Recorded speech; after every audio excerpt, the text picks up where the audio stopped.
नमः समय साराय। आचार्य कुंद कुंद देव का पावन संदेश, समय सार संदेश हम पढ़ रहे हैं। जीवाजीवादिकार की अंतिम गाथाएं हैं। इन गाथाओं में आचार्य कुंद कुंद देव हमारे लिए यह बतला रहे हैं कि आगम में जो कुछ भी वर्णन किया गया है, एक इंद्रिय, दो इंद्रिय, तीन इंद्रिय, चार इंद्रिय आदि जीव बतलाए गए हैं। स्त्री पुरुष के रूप में जीव कहे गए हैं, मनुष्य त्रियंच आदि के रूप में जीव कहे गए हैं, गुणस्थान मारण स्थान आदि के रूप में जीव कहे गए हैं। वे सभी जो जीव का वर्णन है, वह जो कुछ भी रचना हुई है वह नाम कर्म के कारण से होती है। और वो जो नाम कर्म के कारण से होती है, तो नाम कर्म तो पुद्गल है। ये सब नाम कर्म की प्रकृतियां हैं। नाम कर्म में ही जाति, इंद्रियां, गति, वेद इत्यादि सभी होते हैं।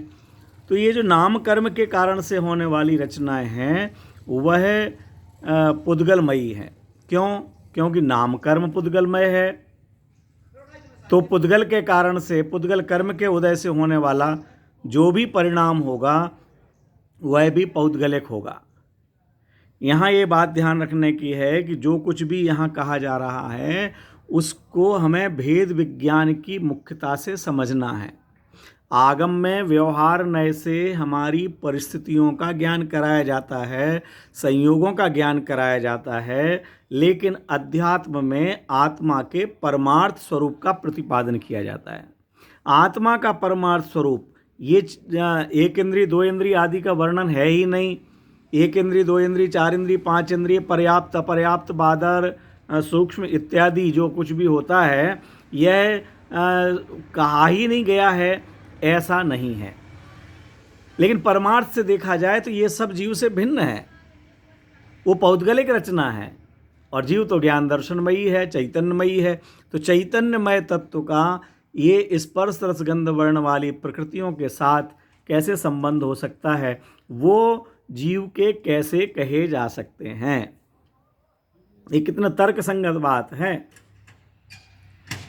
कोई लोहे से बनी हुई चीज भी तो लोहा ही कहलाएगी ना। आटे से, गेहूं से बना हुआ जो भी, चाहे बाटी हो, पराठा हो, रोटी हो, पूड़ी हो, वह भी तो गेहूं ही कहलाएगी ना। जो गेहूं के गुण दोष होंगे वो उस आटे रोटी में भी मिलेंगे कि नहीं मिलेंगे।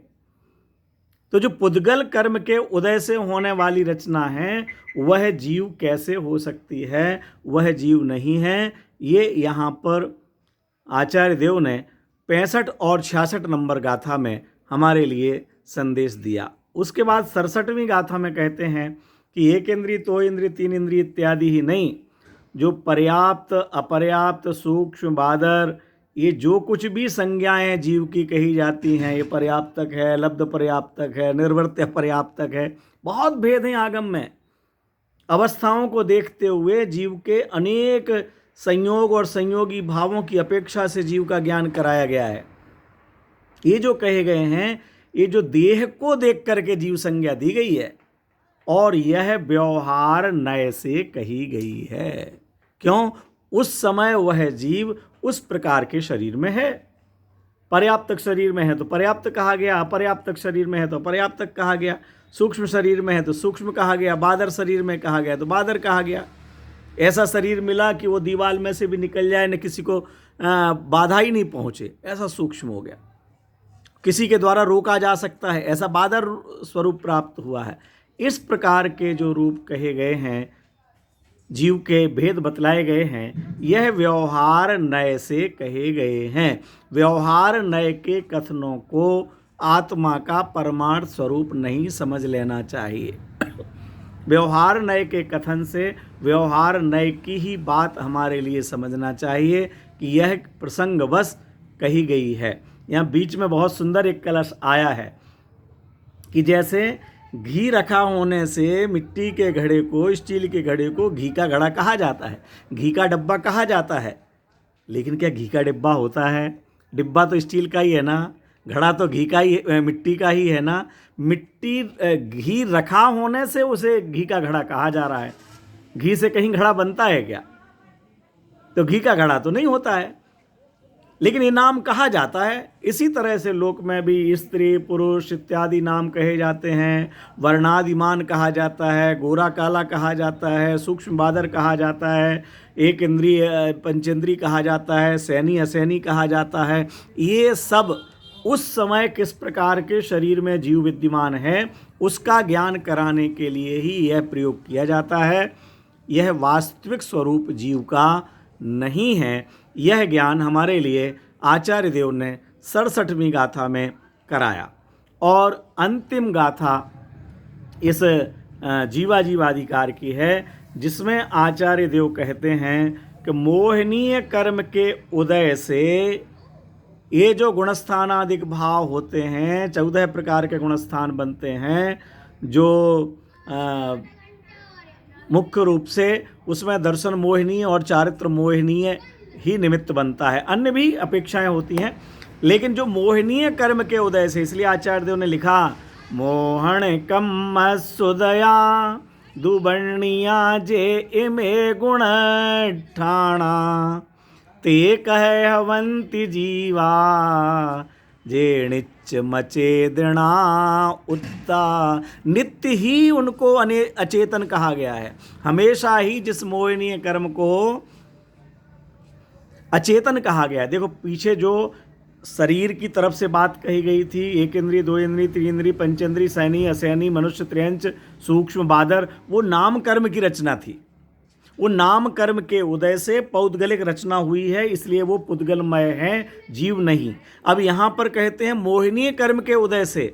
जो मोहिनीय कर्म के उदय से, उपशम से, क्षयोपशम से जो भी उसमें निमित्त बनता हो, लेकिन मोहिनीय कर्म के उदय से जो प्रथम गुणस्थान से 14 गुणस्थान तक के भाव बनते हैं, तो मोहिनीय कर्म भी तो पुद्गल है। और मोहिनीय कर्म के उदय से जो जीव के भाव बने हैं, जो गुणस्थान हैं, वो गुणस्थान स्पर्श रसगंध वर्ण वाले नहीं हैं। उनमें जड़त्व ऐसा नहीं है कि ये हल्के भारी रूखे चिकने हैं। वो जीव के ही भाव हैं। श्रद्धा और चारित्र गुण की विशेष अवस्थाएं हैं। श्रद्धा चारित्र गुण की विशेष अवस्थाओं से ही गुणस्थान बनते हैं, वो भाव बनते हैं। लेकिन उनमें निमित्त कौन बनता है कि मोहिनीय कर्म का उदय, उपशम, क्षयोपशम। चाहे वो दर्शन मोहिनी का बने, चाहे वो चारित्र मोहिनी का बने। अब दर्शन मोहिनीय और चारित्र मोहिनीय दोनों ही आखिर हैं क्या? ये पुद्गल की रचना है। तो पुद्गल की रचना के निमित्त से जो गुणस्थान होते हैं, उनको भी आचार्य देव भेद विज्ञान कराने के लिए पौद्गलिक कहते हैं। ध्यान देना, भेद विज्ञान कराने के लिए, उन पर से दृष्टि हटाने के लिए। अरे गुणस्थानों पर दृष्टि रखने से गुणस्थान नहीं बढ़ते हैं। चतुर्थ गुणस्थान की भावना से उसको श्रद्धा का विषय बनाने से चौथा गुणस्थान नहीं आता है। मुनिपने पर लक्ष्य करने से मुनिपना नहीं आता है। निज आत्मा को चैतन्य परमात्मा के दर्शन करने पर, चैतन्य परमात्मा की महिमा आने पर, चैतन्य आत्मा को ही अपना मानने पर गुणस्थान तो स्वतः बढ़ते चले जाते हैं। अरे अरहंत दशा 13वां गुणस्थान, उस 13वें गुणस्थान का लक्ष्य करने से भी गुणस्थान की वृद्धि नहीं होती है, परिवर्तन नहीं होता है।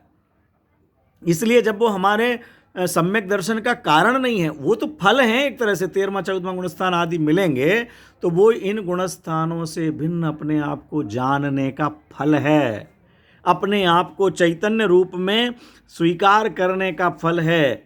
ये यहाँ पर आचार्य देव ने हमारे लिए संदेश दिया है।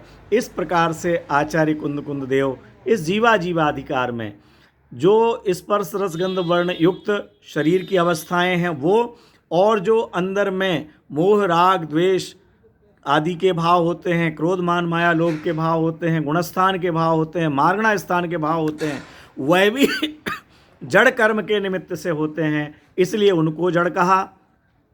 उनके लक्ष्य से सम्यक दर्शन की प्राप्ति नहीं होती, इसलिए पौद्गलिक कहा, जड़ कहा। और वे भी पूर्ण गलन स्वभावी हैं, घटने बढ़ने वाले हैं, इसलिए भी उनको पौद्गलिक कहा है।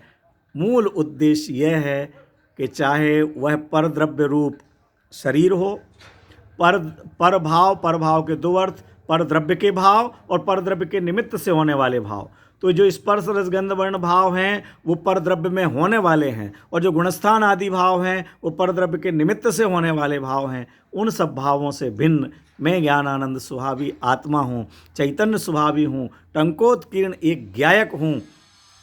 ऐसा ज्ञान आचार्य देव ने इस जीवा जीवाधिकार में कराया है।